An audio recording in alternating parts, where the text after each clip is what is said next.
Como podemos nos tornar uma pessoa melhor? Será que nós somos tudo que pensamos ser? Claro que não, né? Graças a Deus. Existem muitos pensamentos também que afloram a nossa mente que a gente não concorda com eles. Mas você já parou para pensar de que são feitos pensamentos? Como esses pensamentos se elaboram? O que é que faz com que nós tenhamos mais medos ou mais felicidade? O que faz com que nós sejamos mais pessimistas, mais otimistas? O que faz com que a gente desista facilmente das coisas ou a gente persevere de fato acreditando que aquilo que a gente quer, que aquilo que o nosso pensamento formatou para a nossa vida realmente vai acontecer? E outros pontos interessantes, né, que a física quântica trabalha muito, até que ponto as nossas intenções ela influenciam o nosso destino, até que ponto os nossos pensamentos eles comandam a nossa realidade. Vamos pensar no seguinte, da seguinte forma: eu penso, devido a várias circunstâncias, esses pensamentos, eles comandam em mim, eles orquestram em mim algumas emoções. E como é que o meu emocional se comporta?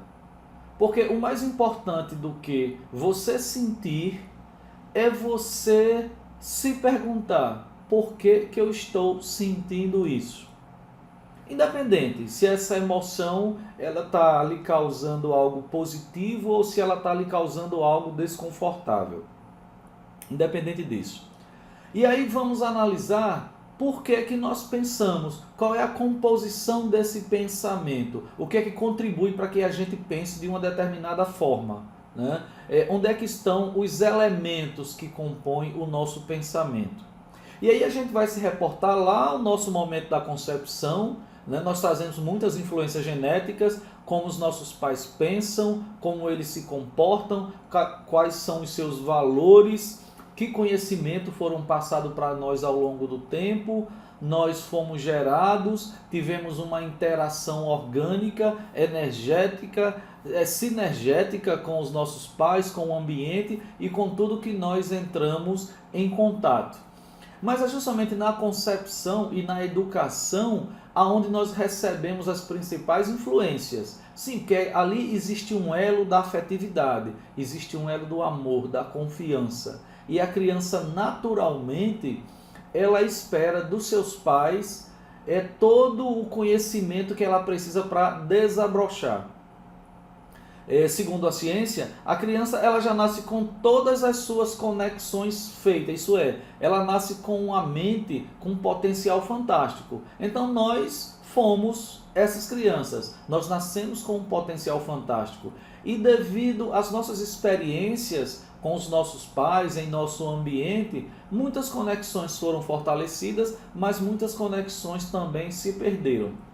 E foi justamente convivendo com os nossos pais, convivendo com os nossos irmãos, com os nossos parentes, convivendo com a sociedade, que nós começamos a valorizar alguns sentimentos, alguns comportamentos e que nós aprendemos a dar respostas a alguns sentimentos. Só que a nossa composição mental ela também é conceitual, né? Como a gente acredita, qual o nosso nível de entendimento e de intelecto que faz com que a gente abrace determinados conceitos, né? Por exemplo, uma pessoa que tem uma vida um tanto limitada através de recursos, seja qualquer tipo de recursos, ela vai ter possivelmente, né, isso não é uma regra, ela vai ter conceitos menos abrangentes do que uma pessoa que tem uma vida rica de recursos, né? Então, quanto mais a gente interage com o ambiente e quanto maior seja as fronteiras deste ambiente, mais a possibilidade dos nossos conceitos eles também atingirem fronteiras maiores. E os nossos pensamentos, eles se compõem através dos nossos conceitos, da nossa abrangência mental, do nosso conhecimento. O conhecimento, ele desenvolve, ele amplia a nossa mente e faz com que a gente comece a questionar alguns pensamentos. E a partir do momento que a gente adquire mais conhecimento e os nossos conceitos eles ficam mais ricos, nós nos tornamos mais flexíveis a mudar os nossos próprios conceitos, a rever valores e não ficarmos tão reféns daquilo que nós aprendemos, daquilo que nós acreditamos. Diante do nosso pensamento, o que é que eu aconselho? Eu aconselho que você não acredite muito nos seus pensamentos, que na realidade não faça dos seus pensamentos verdades preconcebidas. Não defenda os seus conceitos como se eles fossem sinônimos de sua própria personalidade. Na realidade, os nossos conceitos, eles são resultados das nossas experiências. E nós não somos as nossas experiências. Nós não somos o que concebemos na realidade. Nós somos um ser humano, nós somos seres humanos e o nosso universo é muito mais amplo. O ser humano, ele precisa estar em constante descoberta, para que ele não se prenda a quem ele se tornou e não torne a sua vida singular. Não reduza as suas possibilidades a simplesmente ao presente, mas que tenha o presente como uma oportunidade de rever os seus próprios pensamentos, de verificar o que é que faz você pensar desta forma ou desta outra forma. Por que que às vezes intimamente você está tão feliz? E por que que às vezes intimamente você está tão triste? O que é que tempera a sua angústia? O que é que tempera a sua raiva? E por que você se permite obedecer a esses comandos emocionais? Por que que você se permite sentir algo que não é agradável organicamente, né? E nem mentalmente para o seu bem-estar, para a sua inteligência e para a sua sabedoria?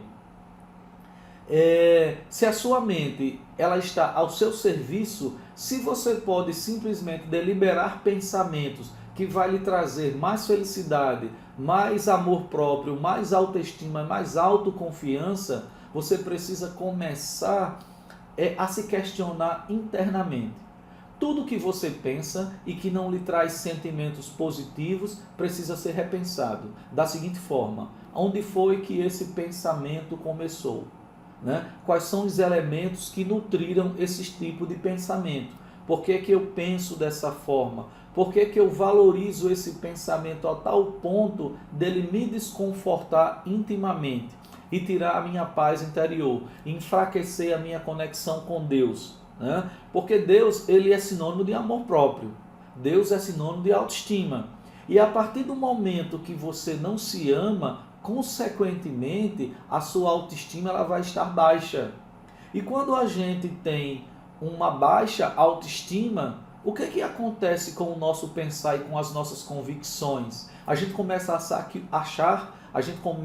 a achar que o outro é melhor, que o outro é mais inteligente, que o que é de bom só acontece com o outro. E a gente parte para os nossos desafios e as nossas oportunidades presentes não tanto autoconfiante como deveríamos. Mas olha que coisa interessante. Nós estamos na era da espiritualidade, nós estamos na era da física quântica. E a física quântica ela trabalha justamente essa questão. Como o olho do observador pode interferir as reações, essas relações que acontecem com fatores até que eles não são perceptíveis pelo nosso consciente. Como é que nós podemos influenciar a energia universal que está à nossa volta em nosso favor se nós trazemos internamente emoções e sentimentos desconfortáveis? Se a gente não acredita em nós, se a gente não acredita em Deus. Sim, porque às vezes a gente diz assim, eu tenho fé, eu acredito em Deus. Mas a partir do momento que você se preocupa com o seu futuro, que você não acredita em você, isso quer dizer que a sua fé ela não está forte em Deus. Deus é o nosso Criador, Deus é o que comanda a nossa vida, é Ele que nos provém de tudo. internamente em nós está o poder de Deus. E Ele só transfere esse poder para nós quando a gente tem nele uma crença absoluta. Quando você é autoconfiante e você sabe que você tem todos os talentos que você precisa para desenvolver o que você quiser. Então, essa crença, ela simplesmente vai determinar o quanto você está disposto a dar de si para atingir os seus sonhos. E se esses sonhos de fato, eles são relevantes para a sua vida. Porque quanto mais carente o ser humano, mais ele vai focar em seus desejos. E desejos não são necessidades. Nem sempre a gente deseja aquilo que a gente necessita. Eu posso até dar um exemplo disso. Hoje nós estamos no nosso país com a educação falida. Mas existem muitas pessoas que estão saindo com o diploma da universidade achando que simplesmente o diploma vai lhe dar um bom cargo, um bom salário, que vai realizar a sua vida. E ao invés de correr atrás de leitura, de fazer outros cursos, fazer cursos de especialização, pesquisar, essas pessoas vão querer agora usufruir da vida. Se é de escolher um curso de pós-graduação e comprar um carro, ela vai focar no seu desejo. Ela poderá focar no seu desejo, porque nós sabemos que existe uma minoria que realmente se desprende e foca na sua necessidade. Porque quem foca em necessidade na realidade, devido ter uma fé maior em Deus e acredita que toda a sua dedicação naturalmente ela será recompensada, essa pessoa simplesmente ela tem prazer em investir em si mesma. Ela simplesmente não vai jogar fora o seu presente com futilidades. E é justamente isso. Não que comprar um carro não seja uma aventura interessante. Não que fazer uma viagem não seja uma escolha interessante. Mas se você coloca o carro na frente dos bois, se você tenta realizar os seus desejos primeiramente do que as suas próprias necessidades, talvez chegue um tempo no futuro onde você não tenha mais tempo de compor algumas necessidades que eram prioritárias. E aí vai comprometer toda a sua autossustentabilidade. Aí você vai ficar triste. E se a gente não tiver consciência das nossas escolhas, a gente vai estar sempre culpando as outras pessoas. E essa culpa, ela vem de um pensamento formatado. Por quê, gente? É muito desafiador pensar em si mesmo. É muito desafiador refletir sobre si mesmo, sobre o seu comportamento, sobre as suas escolhas. É muito desafiador e, ao mesmo tempo, de uma nobreza de caráter fantástico quando você faz uma reflexão no seu dia a dia, quando você analisa os seus erros e os seus acertos, né? E aí, quando você analisa os seus acertos, você se analisa friamente. Quais foram as suas competências? Quais foram as suas iniciativas que fizeram com que você vencesse naqueles determinados aspectos? Quais foram as pessoas que te auxiliaram para que você seja também generosa e reconheça o papel dessas pessoas na nossa vida e que você demonstre para essas pessoas que você é uma pessoa grata? Por outro lado, quais foram os seus erros, quais foram os seus pecados, né? Na realidade, quais foram as suas omissões? Sim, porque a gente peca, às vezes a gente erra, às vezes a gente percebe, mas às vezes a gente se omite, a gente peca, a gente é deselegante com alguém, a gente comete alguma falha, mas se a gente não refletir, a gente não vai ter como simplesmente se apropriar dos nossos defeitos, dos nossos erros. E isso precisa ser agradável. A gente não precisa sofrer diante de um erro. A partir do momento que você o encara, que você puxa a responsabilidade para você, esse erro praticamente ele passa a ser uma coisa confortável.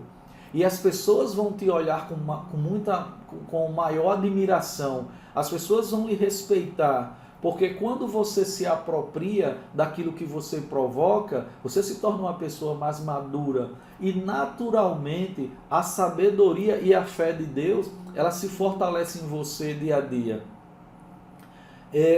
O fato de estarmos bem ou mal, Isso depende de como nós estamos nutrindo os nossos pensamentos.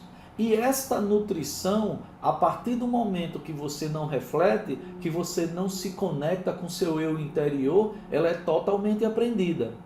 Então, existem pessoas que se apegaram tanto ao que elas se tornaram, que elas têm dificuldade de aceitar ideias, de aceitarem sugestões. E findam apontando para as pessoas sempre os seus erros, seus próprios erros, achando que é o mundo que não a compreende, achando que as outras pessoas precisam mudar para aceitá-las em suas vidas. E a gente sabe que não é assim.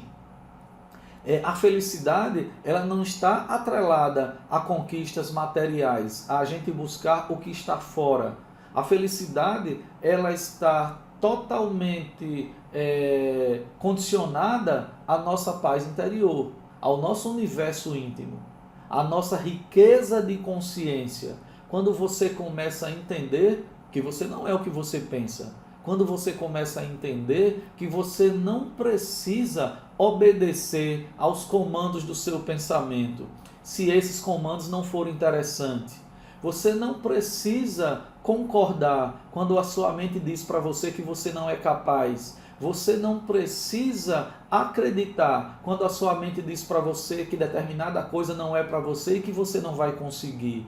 Você não precisa dar ouvidos quando a sua mente naturalmente categoriza você num patamar inferior a uma determinada pessoa. Por quê? Porque isso pode ser que cause em você inveja, e a inveja ela é amarga. A inveja nos causa revolta, e às vezes, dependendo do nosso caráter, a gente é capaz até de prejudicar pessoas para que a gente seja reconhecido, e isso não é saudável. O que a sua mente lhe sugerir que não seja agradável, questione. E outra coisa muito importante que você pode fazer para nutrir melhor os seus pensamentos é procurar leituras saudáveis, procurar programações saudáveis, pessoas que te joguem para cima, pessoas que despertem em você as suas boas qualidades, porque o que faz com que a gente nutra o nosso pensamento tem a ver muito com o que a gente pensa, com o que a gente aprendeu ao longo da vida, mas também com o que a gente procura nutrir a nossa mente diariamente, através de relacionamentos, através de pessoas que a gente elege importantes para a nossa vida, seja um livro, seja um filme, seja uma programação de TV. Então, se você não tiver conscientemente fazendo escolhas saudáveis para a sua mente, simplesmente que lhe deixe em paz consigo mesmo, que devolva a você toda a autoconfiança, que você possa olhar para você como filho de Deus e acreditar no seu potencial, é interessante que você reveja o seu dia a dia. Porque os negócios e a realização dos sonhos, eles precisam ser prazerosos. E esse prazer, ele nasce justamente da nossa consciência, quando a gente sabe que nós somos merecedores daquilo que estamos colhendo. E quando a gente pode dividir de cabeça erguida com as pessoas que a gente ama, quando a gente pode se deitar, colocar a cabecinha no travesseiro e em total harmonia com Deus, agradecer. E aí não tem como a gente não ter uma sequência de dias prósperos, não tem como a gente fazer valer o presente da vida, não tem como a gente não ter uma harmonia com a sociedade, com a nossa família e, acima de tudo, a gente ter uma harmonia com o nosso eu interior, que é esse eu que vai fazer com que a nossa vida valha a pena em total harmonia com o Criador. Muito obrigado.